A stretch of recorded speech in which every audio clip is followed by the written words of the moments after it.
अभी सब्सक्राइब करें हमारे चैनल को और साथ में बेल आइकन को भी दबाना ना भूलें।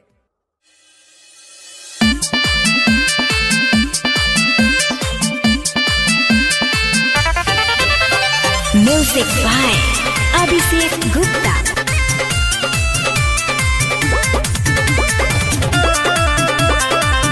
अभी आप सुन रहे हैं दीपक म्यूजिक इंटरटेनमेंट की प्रस्तुति। आँखों में आँखें डाल के दगा करती हो, आँखों में आँखें डाल के दगा करती हो। ये प्यार कोई खेल नहीं, ये प्यार कोई खेल नहीं, ये प्यार कोई खेल नहीं, ये प्यार कोई खेल नहीं। तितली बन के लड़कों पे घुमा करती हो, हाय तितली बन के लड़कों पे घुमा करती हो।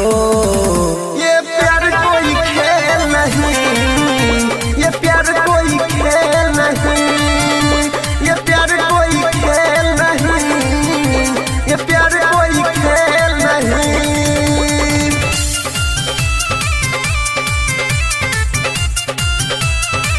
मिक्स बाय डीजे दीपक राज।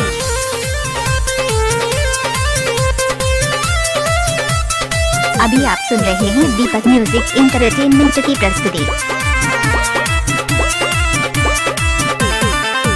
तू चैन है, करार है, कहती हो तू मेरा प्यार है। इकलौता जो तेरा दिल का था, अब घूमता वो बाजार है।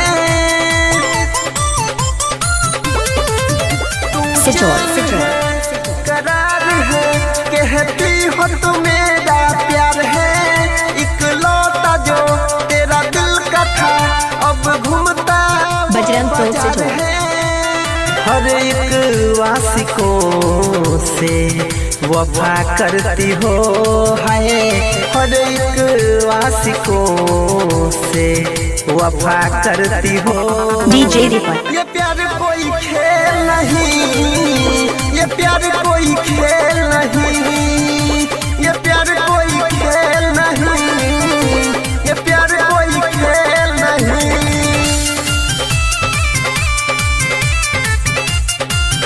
Mobile number 7982944267।